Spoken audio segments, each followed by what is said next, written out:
साया कभी साथ नहीं छोड़ता और मैं आपके जीवन में साए की तरह रहूंगी, वादा रहा। प्रिया अनुज का हाथ अपने हाथ में रखते हुए बोली। अनुज भी प्रिया के हाथ को मजबूती से पकड़ते हुए बोला, मैं अपने इस सुहागरात के दिन ये वादा करता हूँ कि मैं भी ये जन्म ही नहीं बल्कि सातों जन्म तक तुम्हारा हाथ नहीं छोड़ूंगा। I love you. प्रिया शर्माते हुए अनुज से हाथ छुड़ाते हुए सिकुड़ गई। शादी को पूरे साल भर हो गए थे। इस सालगिरह के मौके पर प्रिया ने अनुज को सरप्राइज देते हुए बोला, आप पापा बनने वाले हैं। प्रिया की बात को सुनकर अनुज की खुशी का ठिकाना ही नहीं रहा। वो दिन भी आ गया जब वो अगले ही कुछ समय बाद प्रिया को मातृत्व सुख और अनुज को पिता का सुख प्राप्त होने वाला था। नाम क्या है? कैश काउंटर पर बैठा व्यक्ति पुर्जा बनाने के दौरान अनुज से पूछा। जी प्रिया, प्रिया वर्मा, अनुज ने उत्तर दिया। प्रिया का दर्द बढ़ते जा रहा था। प्रिया कराह रही थी। समय बीतते जा रहा था। प्रिया बेड पर निढाल पड़ी रही। एक एक पल एक एक युग की तरह लग रहा था। अनुज का जी नहीं माना। वो नर्स के पास जाकर बोला, सिस्टर, पुर्जा तो कट चुका है, फिर देर क्यों? इलाज अभी तक चालू नहीं हुआ? डॉक्टर नहीं है क्या? मरीज की हालत काफ़ी क्रिटिकल होती जा रही है। एडमिट कर तुरंत डॉक्टर को बुलाइए। सॉरी, इस हॉस्पिटल के कुछ नियम हैं, उसे पूरा करना पड़ता है। आपके मरीज की हालत काफ़ी सीरियस है, इमरजेंसी वार्ड में भर्ती करना पड़ेगा। इसके लिए आपको 10,000 रुपये पहले जमा करने पड़ेंगे। नर्स की सुरीली आवाज़ अनुज को काफ़ी कर्कश लगी। उसका गुस्सा 7वें आसमान पर था, लेकिन वो खुद को काबू किया। बोला, लेकिन इमरजेंसी फीस तो बहुत ज़्यादा है। नर्स ने रटी रटाई बात बोल दी। आपको 10,000 रुपये तुरंत जमा करने होंगे। बड़ा हॉस्पिटल है, इमरजेंसी फीस इतना ही लगता है। अनुज बातों में उलझना नहीं चाहता था। वो कैश काउंटर पर पहुंचा और 10,000 रुपये जमा कर दिए। वार्ड नंबर 1, कमरा नंबर 5 का बेड नंबर 7 पर सोई प्रिया जीवन और मौत से जूझ रही थी। उसके बगल में बैठा अनुज उसे हिम्मत दे रहा था। प्रिया के शरीर से खून काफ़ी गिर गया था। शरीर पीला पड़ गया था। वो अपनी बंद पलकें खोलने की लगातार कोशिश कर रही थी, लेकिन उसकी हर कोशिश असफल हो जाती। अनुज उसके सिर पर अपना हाथ फेरते हुए सांत्वना दिया। फीस जमा हो गई है, डॉक्टर साहब आने वाले हैं। दर्द है? प्रिया ने कोई जवाब नहीं दिया। प्रिया पहली बार माँ बनने वाली थी। उसके चेहरे पर भावी मातृत्व सुख स्पष्ट नजर आ रहा था। प्रिया की हालत पल दर पल खराब होते जा रही थी। ब्लीडिंग रुक ही नहीं रहा था। उसको जल्द से जल्द डॉक्टर की ज़रूरत थी। अनुज प्रिया के सर पर पुनः हाथ फेरा। डॉक्टर साहब जल्द ही आने वाले हैं, आते ही होंगे, तुम हिम्मत रखो।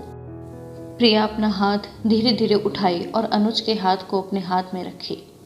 प्रिया कुछ बोलने का प्रयास कर रही थी। अनुज ने अपना दूसरा हाथ प्रिया के मुंह पर रखा। बोलना तुम्हारे लिए ठीक नहीं है। अनुज को पहली बार प्रिया की आंखों में घोर निराशा दिखाई दिया। चेहरा उतरा हुआ उदास और मायूस था। अनहोनी की आशंका से अनुज का दिल धड़कने लगा।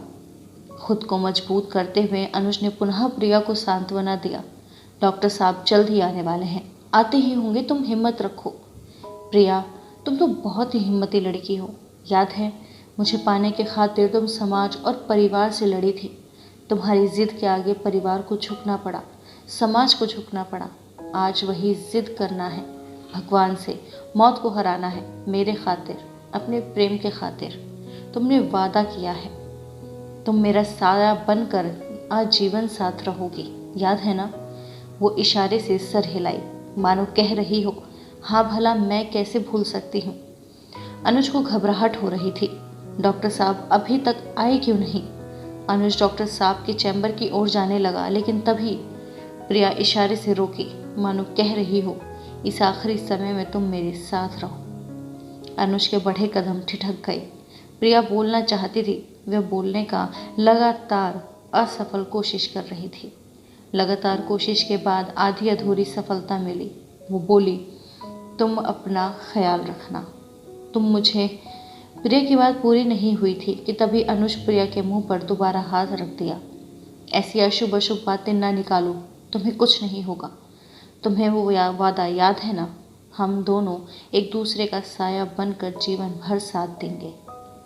अनुज प्रिया का हाथ अपने हाथ में लेकर चूमने लगा। अगले ही पल उसे महसूस हुआ कि प्रिया के हाथ की पकड़ उसके हाथ में ढीली पड़ गई है। उसके हाथ ठंडे पड़ गए हैं, आंखें खुल गई थी। अनुज प्रिया को छोड़कर डॉक्टर के चैम्बर की तरफ भागा। डॉक्टर अपने चैम्बर में ही बैठे थे। अनुज तेजी से उनके नज़दीक पहुंचा और घबराते हुए गुस्से के लहजे में बोला, चलिए ना डॉक्टर साहब, आप अपने चैम्बर में आराम फरमा रहे हैं और मेरा मरीज मौत के मुंह में है। अनुज की धड़कन काफ़ी तेज हो गई थी, सांस लेने की गति दुगनी हो गई, बदन पूरा कांपने लगा था। उसने खुद को संयमित किया। डॉक्टर साहब कुर्सी पर से उठे। उन्होंने अपनी चाल में कोई परिवर्तन नहीं किया। अपनी अपरिवर्तित चाल से चलकर डॉक्टर साहब प्रिया के पास पहुंचे। वो प्रिया के हाथ का नाड़ी देखे, आंखों का पलक हटाकर देखे, बोले, आई एम सॉरी। अनुज थम से वहीं बैठ गया। वो चिल्लाने लगा, डॉक्टर साहब, इमरजेंसी केस में डॉक्टर कितनी देर बाद आता है? आप समय से आ जाते तो मेरी पत्नी और बच्चे का जीवन बच सकता था। मैं तो आ ही रहा था कि तभी स्थानीय विधायक जी का फ़ोन आ गया। उनके पत्नी के सर में दर्द था, सो मैं वहाँ चला गया। डॉक्टर बेफिक्री से जवाब दिया। अनुज रोते हुए डॉक्टर से पूछा, लेकिन डॉक्टर साहब, सीरियस मरीज कौन था? डॉक्टर अनुज के प्रश्न से अनुत्तरित हो गया। अनुज का प्रश्न हवा में तैर रहा था। अनुज डॉक्टर को खूनी आंखों से निहार रहा था। डॉक्टर धीरे धीरे अनुज की आंखों से ओझल होते जा रहा था। विधायक जी के आगे उसका औकात कितना बौना है। वो आत्मग्लानि से भर गया। वो अपने मृत पत्नी से लिपटकर रोने लगा। तो दोस्तों, यह थी आज की कहानी। कैसी लगी आप सभी को कमेंट में ज़रूर बताएं। कहानी अच्छी लगी हो तो लाइक कीजिए। इसमें किसकी गलती थी कमेंट करके ज़रूर बताएं। धन्यवाद दोस्तों।